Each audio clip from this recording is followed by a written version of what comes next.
What's up, everyone? It's Super DC Gaming once again. So, here it is. We are doing the my review of 2026's Supergirl. I did try to make the review the other day, but I kept stuttering and I didn't really know what to say.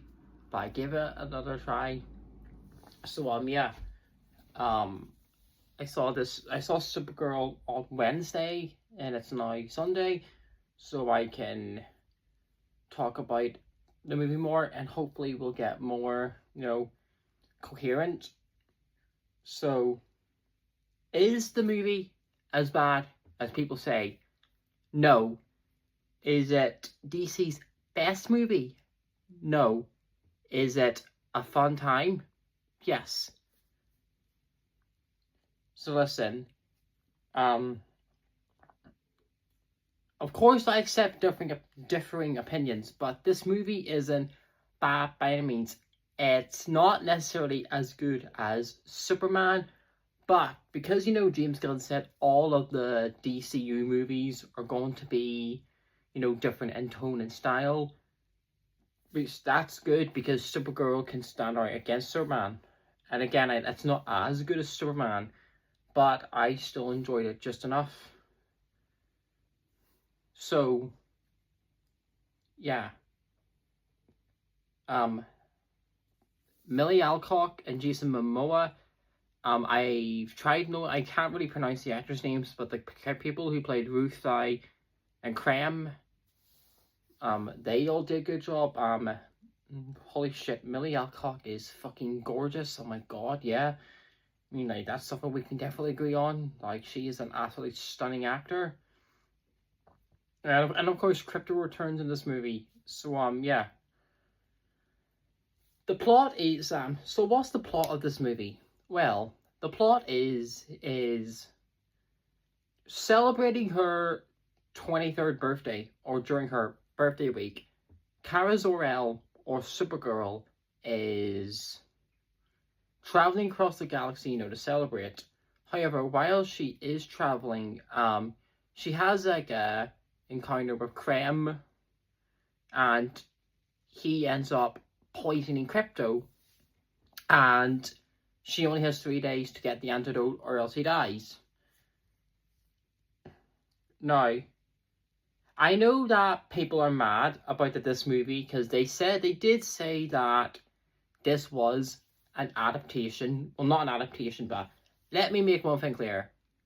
As far as I'm concerned, no live-action DC movie has ever been a straight-up adaptation of any comic book. So, I know what they said about Supergirl, but I don't think people should have went in expecting this to be a panel-for-panel adaptation. Because if you look at DC's past movies, no movie has been a straight-up adaptation. The Batman or The Dark Knight, they're not, Long Halloween adaptations. What they really mean is that when they say, they're adapting elements from comics, The Dark Knight trilogy and the Batman borrow, the Dark Knight trilogy borrows stuff from, Year One, Long Halloween, Nightfall, No Man's Land. The Batman draws inspiration from Year One, Long Halloween, and Ego. Superman draws inspiration from All-Star Superman and Superman for All Seasons.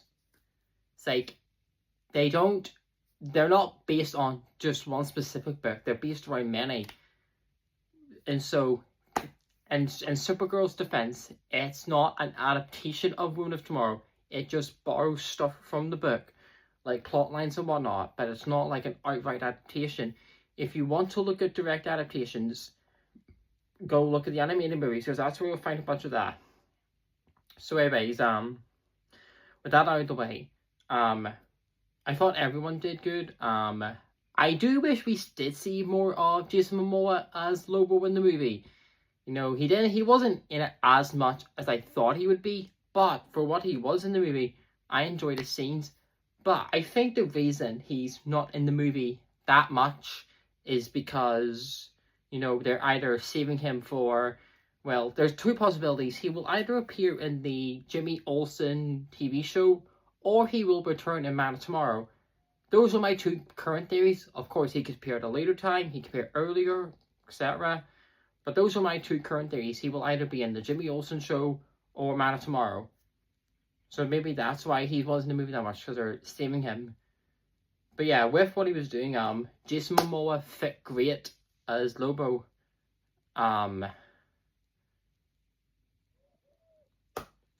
Sorry, Millie Alcock as Supergirl. I must say, she's my second biggest DC crush now, behind Harley Quinn. I absolutely loved her Supergirl. This is like the first Millie Alcock movie I've seen, but she looks absolutely gorgeous, like absolutely stunning. So and I will be defending some bits of the movie. So the needle drop scene during the fight scene at the end, people say that the needle drop doesn't fit, but I hate this. I mean, I don't hate it. It didn't, like, it's not the worst needle drop they could ever use.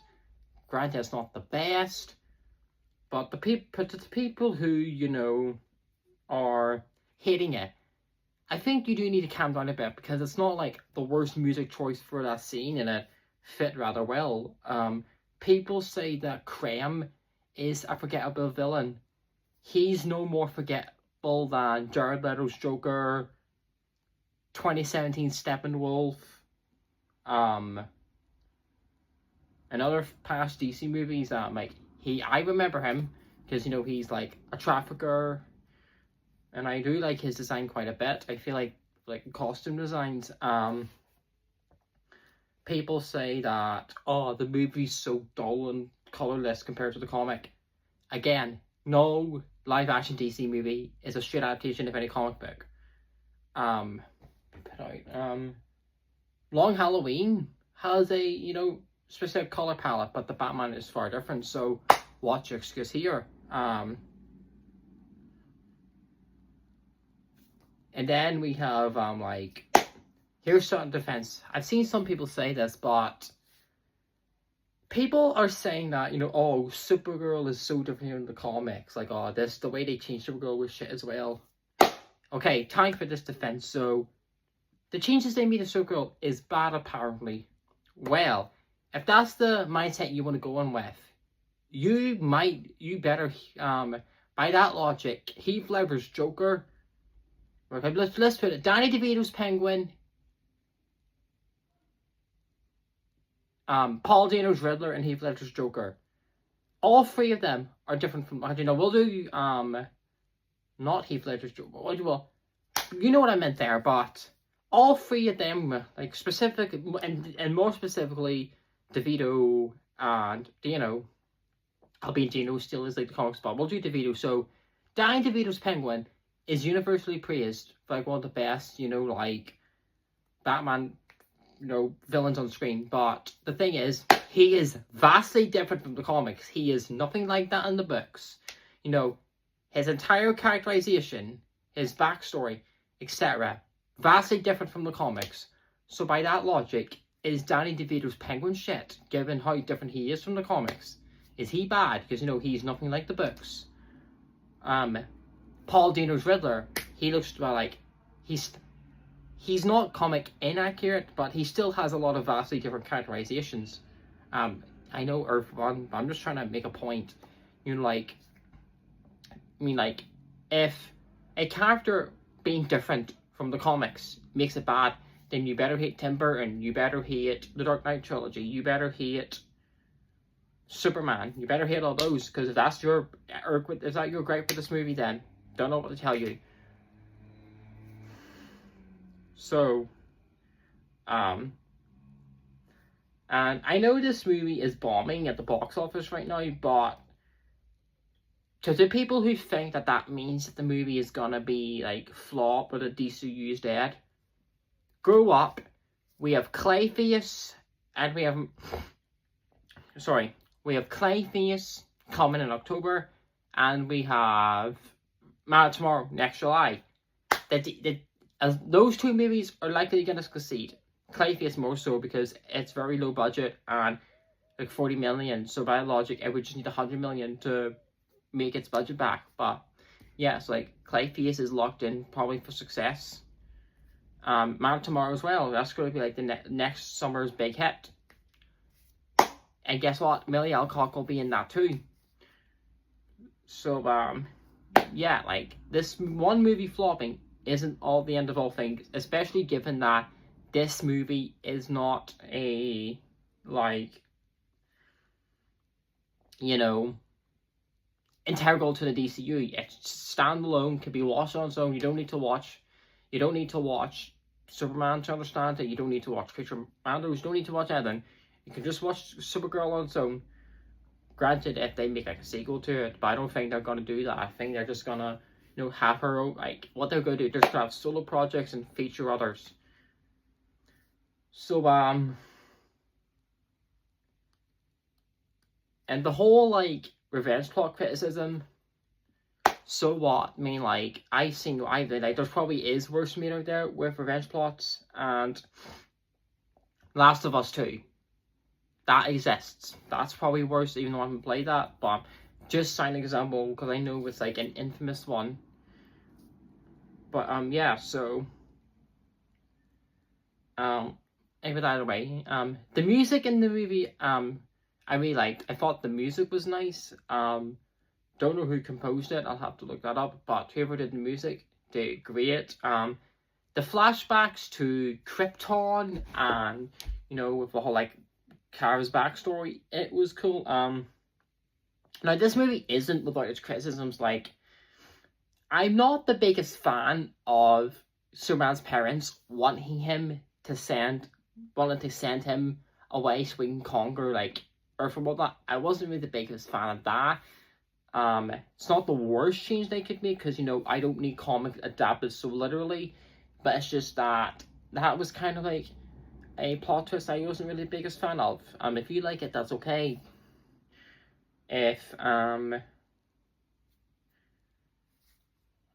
So yeah, that I wasn't the biggest fan of that plot twist, but what I did find interesting was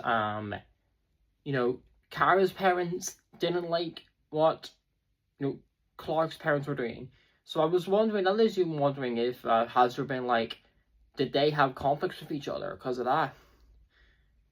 And also, at one point in the movie, whenever, I did like whenever Kara first landed on Earth, Superman, it was pretty funny, like, Superman talking in English and not Kryptonian, because Kara cannot understand a word he's saying, because, she hasn't learned English yet. So it was pretty funny, like him just talking as if he thinks she knows what he's saying. That part was pretty funny. So yeah, the fight scenes were pretty fun to watch. Yeah, so, and also, I might be doing what I think this way, but I feel like the way they made Kara just drunk, and and just have like a kind of carefree attitude, kind of made me like her. It reminds me of Jinx a little, from Arcane. Kind of has a feel like that, albeit without the trauma or the traumatizing backstory and all. But she kind of has a Jinx feel to that. Maybe that's what they kind of got inspiration from. I'm not sure. Maybe. So, and also, to the people who hate this movie because it's a female-led movie or something like that, if a movie with a female lead makes it bad for you, like if you hate female-led movie, and this isn't to everyone, but there are some people, because people do like to act like that there isn't misogynistic people out there, but realistically there is. So listen, to the people who hate this movie just because of the female lead or the stuff you said about, and to anyone who said anything inappropriate about Millie Alcock, you're disgusting for what you said about Millie Alcock. And if you're a misogynist, you're a loser, and please leave. So, yeah. And I bet some people clicked on this video expecting me to completely bash this movie, But little do they know, this movie wasn't the one getting bashed. They were. So yeah, this movie, it's not DC's worst movie. Some people were definitely overreacting. I had a fun time with it. I don't hate it. I actually really liked it. In fact, just today I pre-ordered the physical, like, 4K release of it. I'll pre-order that, so that'll be coming when it comes out. I ordered a t-shirt. It'll be coming on Wednesday, so I'll be showing that. So yeah. This movie is... This is my review and defense of Supergirl. Go and see it if you haven't, or if you're not interested, just wait till it comes to streaming, because it might be coming to streaming soon, what I heard. But it is by no means a bad movie. Flaws, yes, but it is a fun movie. If you like Supergirl, if you like DC in general, you'll have a fun time with this movie.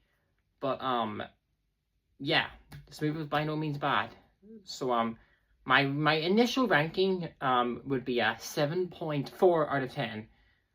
So I did not hate this movie by any means. I really enjoyed it. So yeah, that's my review in defense of Supergirl. So yeah.